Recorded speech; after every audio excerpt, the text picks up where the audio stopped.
Today on the podcast, a mantelpiece moment that saw me gifted books, a novel that caused quite a stir, and of course, the weekly reveal to what magical book I have pulled down from my to-be-read shelf. All of that and more this week on A Novel Review. Hello and welcome to the literature podcast, A Novel Review. My name is Seamus, your host, and together we will discuss, dissect, and explore the wonderful world of literature. And the wonderful world of literature is a vast and dense jungle, so let's start making our way through, one book at a time.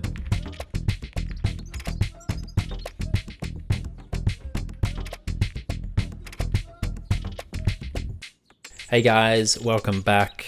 Yeah, another day, another episode, same old podcast host, and I can say old now for reasons I will touch on in just a second. But yeah, my name is Seamus. This is A Novel Review, the podcast, a literature podcast, and today's episode I will be exploring Yellowface by J.F. Kuang. But before I jump into this book, I always take a moment to reflect on any mantelpiece moments, something to highlight from the week past, and this past week I had a birthday, so that's why I can say old podcast host, because I'm another year older. But naturally, I always receive some books, so I've picked out just a few of them to go through very quickly. The first book I received was The Sydney Wars, Conflicts of the Early Colony from 1788 to 1817. Anyone that knows anything about Sydney and Australian history knows that it has quite a dark past with in relation to the English settlers and the Indigenous Australians. I'm really excited about this book. I absolutely love the Indigenous Australians and their culture and their history. I think it's incredibly rich, and we live in such a valuable time where we've got pretty much First Nations people, I think, still direct descendants existing. So the culture is still incredibly fresh and incredibly just ready to be there and seize. So yeah, really looking forward to jumping into that. The next book is Papyrus, A History of Books and Reading. So this is, another non-fiction book, 2,000-year journey through the history of books and reading. It looks incredibly interesting. I'm really excited to jump into this. The kind of book that you can just sort of jump in and out of when you're in the mood for some reading. So yeah, can't wait to jump into that as well. And then, of course, a fiction book as well, because why not? The Bookbinder of Jericho by Pip Williams. I've seen this book for a long time and I've just never bought it, never got round to it, so I'm incredibly happy to have been gifted it. It's by the author of The Dictionary of Lost Words, which is another book I've read, and it was absolutely fantastic. I was a little bit upset because I thought The Bookbinder of Jericho was going to be about a Bookbinder of Jericho, which it still might be because I haven't actually read the book, but I took... Well, right here on the cover it says the companion novel to the international bestseller, The Dictionary of Lost Words, and I took a look at the blurb and it looks like that this actually has some crossover with the Dictionary of Lost Words, which took place in Oxford, I believe it was, in England, in Oxford. So I think it's kind of like an unofficial sequel, but also kind of parallel to that book. So yeah, a little bit upset that it's not about a Bookbinder of Jericho. Still could be, haven't read it, but also I have no qualms with jumping back into the world of the Dictionary of Lost Words, because that was an incredible story and I really enjoyed that and would give that a shout out as well. If you haven't read that, or if that's not on your reading list, absolutely put it on your reading list. I'll read this and let you know if this deserves to be on there as well, but Pip Williams is a great writer, so I'm going to assume yes. A bit of housekeeping: if you would like to like and subscribe, please do, but don't feel the need to.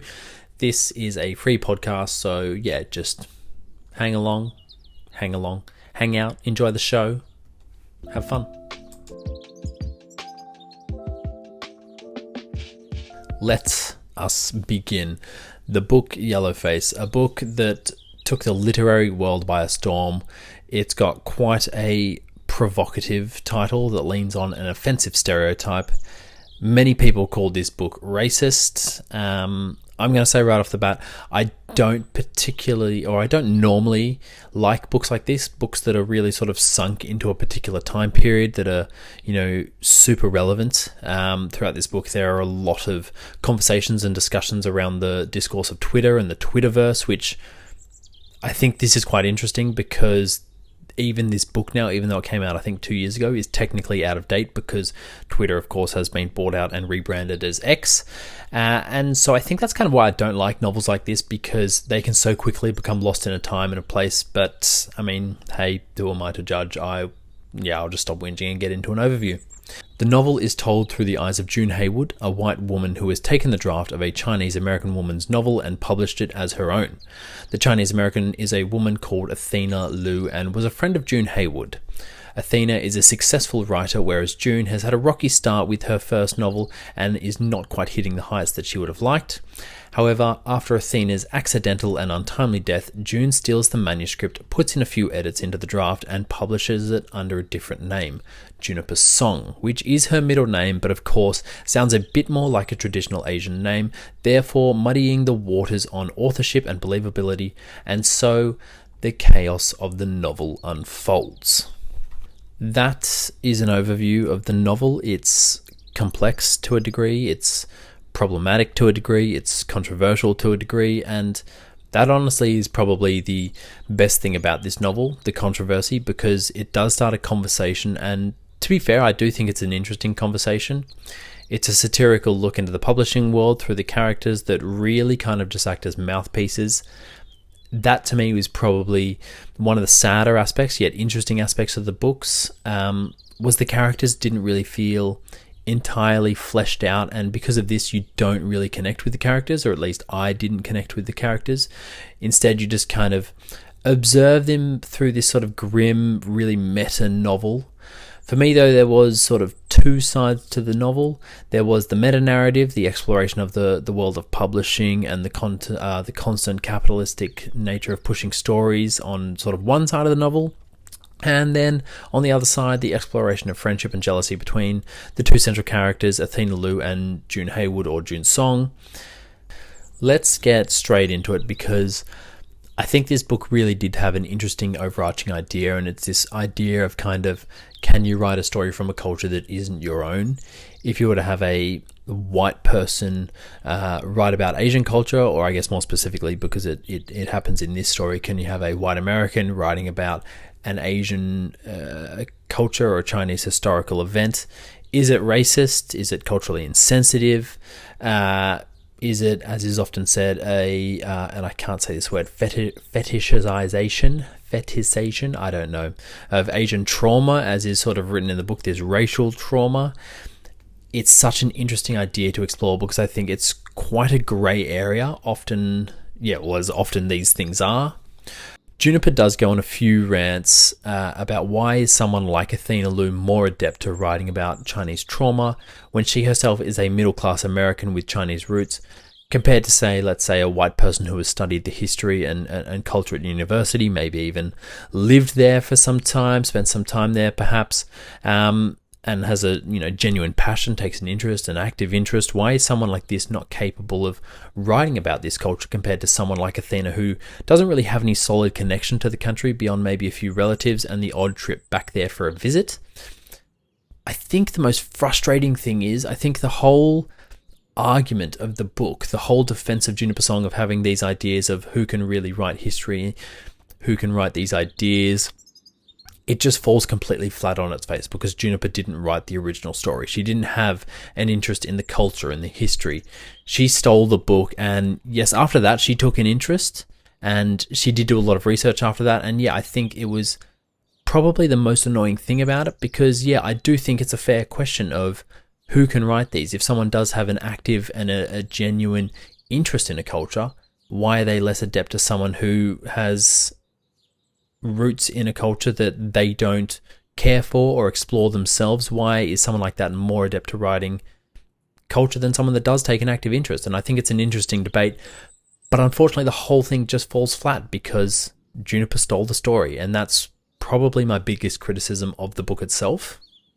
I'll be honest, I'm not 100% certain where I stand or fall on this argument, because I do kind of see why, if someone had a genuine interest in a culture, if they've studied it in kind of like a professional sense at university, if they've gone and lived there and experienced the culture, maybe they've learned the language or something like that, then why can't they write a story about that particular culture? And I think that fact kind of leads into another really frustrating action that happens in the book. In the early stages, when Juniper has secured her deal from the publishers, one of the publishers, she's quite this junior publisher on the team, she takes a bit of an umbrage towards this idea that Juniper has of writing a book about a different culture, and then suggests the lowly sort of the poor lowly publisher suggests getting a sensitivity read for the book, because she thinks that's best. It's just giving it to someone in that culture and letting them read it to iron out perhaps a few racial stereotypes, or lazy stereotypes, I should say. And it's a really, I think, simple and fair thing to do. If you are not from that culture, getting someone else to read it and just sort of give it the tick of okay. But June in this moment is feeling incredibly loud and proud, and her arrogance is so frustrating because she has stolen this book. So a sensitivity read would put so much of the story to bed. I guess maybe it's just, that's why she doesn't go for it, because it would put a lot of the story to bed. But her ego blinds her, basically, and she says no to the sensitivity read. And I guess it's just this quite frustrating moment, because I think if you did actually take an active interest in a different culture and you were genuinely caring and appreciated and respected that culture, you'd go for the sensitivity read, because you don't know what a lazy stereotype you might have fallen into that might have just pervaded your thoughts.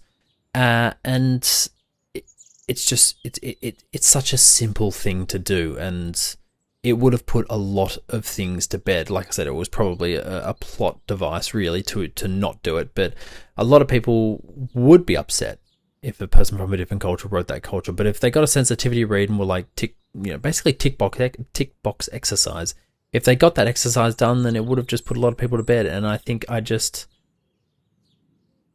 really disliked Juniper for not doing that. I think it was just I didn't like her ego in that moment of, no, I know this book is definitely 100% not going to be perceived as anything racist or lazy or stereotypical or anything like that. And it's like, you stole the book. And I think what made it a little bit worse was there was one particular moment where someone was like, this line is, lazy and stereotypical. And you're in, obviously, Juniper's mind. And she's like, no, that was a line that Athena actually wrote. And it's like, well, if you'd gotten the sense, just get the sensitivity read. I don't know. Remove ego from the situation, get the sensitivity read, save yourself the issues. If you really respected the society, you'd want to get as many sort of influences upon your work to make the work seem as authentic as possible. It just seems also smart. Seems like something you should be getting done before you're even publishing the book. But, I don't know, here we are. One aspect I actually really enjoyed about this book was the relationship between Juniper and Athena. And it was really interesting because it was quite blatant that Juniper wasn't a huge fan of Athena because she was this kind of perfect person, and it was just kind of perceived that they weren't even that friendly. But then as the story progresses, you realize, even if Juniper isn't realizing it herself, but they actually spend a lot of time together growing up and moving through life, until finally Juniper actually does concede that Athena was this person in her life, this really important person. And there's this one moment where Athena wants to call someone with some exciting news. Was it exciting? I think it was exciting news. And she realizes that Athena would have actually been the person she would have called in that situation had she not, of course, tragically died. But also, as this is unearthed, so to both characters' morally grey sides. Now, Juniper is portrayed as sort of morally grey very, very early in the book as she steals a manuscript. And she's also she's perceived as this really unreliable narrator who is constantly jealous of Athena. But as the story progresses, you begin to see that Athena was also quite a problematic person who was flawed, which is, of course, just makes her so much more interesting. Unfortunately, though, this time in the book is, it's quite limited, not least because Athena does die in the first chapter of the book, so the discussion and discovery of this happens actually through the eyes of Juniper, which is a shame because I think this is where the novel was really, really fun and engaging. I think one thing I really found interesting in the book was this kind of discussion around culture and who decides culture. Is culture determined by publishers who push certain books and novels and narratives, or is it controlled by the consumer who, of course, consumes these and rejects stories that they don't like? And it's kind of this chicken and the egg situation. But I think while it is great to have sort of wider representation of writers, and that's what people talk about most, same with, sort of films and TV, etc., because they're the ones who are, I guess, seen. But I think we need to more focus on the grassroots of the situation. So the publishing industry itself, after reading this, it felt like every publisher character in the book was a white woman. So I went and checked out, and according to some studies, majority of the publishing landscape is made up of straight white women. And this isn't necessarily a criticism, but I think it ties in nicely with the ending of the book, because the whole time Juniper thinks Athena is this free spirit writer who is so successful, she gets to write whatever she wants, and then it's kind of revealed that she is treated as this token Asian diversity hire kind of situation, which is pretty shit and a huge shame. So yeah, anyways, I think I should stop talking about this, because it's the perfect book club book, actually, because I think everyone will come with a different opinion, and even if they agree on one aspect, they might not agree on all aspects. It's a great conversation starter. Really good book club book, actually, so I'd recommend it for that. But enough about that. For a rating, I think I'm going to rate this a 3.9 out of 5 today. So what am I reading this week? This week, despite being gifted so many books, I'm actually not reading anything. I'm a bit behind in my readings, so apologies for that. So how about I make up for it with a quote? Not a quote, sorry. We're coming to the quote with a fun fact. It's a fun fact. It's I think quite a fun fact, and I've read it before. I don't know if I've said it on the show though, so apologies if I have. But it's definitely worthy of a repeat, and it's the original book, June, the original June publication, which of course is, June at the moment is huge because it's just had the second film released by Denis Villeneuve in cinemas. It's probably still in cinemas now. But the original book was actually rejected so many times by so many publishing houses that it actually got taken on by someone called Chilton's, which did not publish books. They actually published automotive repair manuals. And then they just took on what went on to become one of the, I'd say, top sci-fi books of all time, which is just, I don't know, kind of fun and fascinating that, yeah, you can literally get your start anywhere, which is insane. Also, just like such an insane idea, like how did that staff meeting go? Like, you publish automotive repair manuals, and then someone comes in and is like, actually, should we publish a sci-fi book? What do we think about that? So all kinds of fun there. I really do enjoy that fact. So yeah, I hope that makes up for the fact that I'm not reading anything this week. Now, before I close out the show, if you have listened this far, please consider hitting those 5 stars. I would really appreciate it. Also, feel free to head along to the website and support the pod. But as always, thank you for your attention. So I think it's time to end the episode. And today, to take us away, I think some brilliance from the woman, the girl, that was Anne Frank. And she says, "Look at how a single candle can both defy and define the darkness."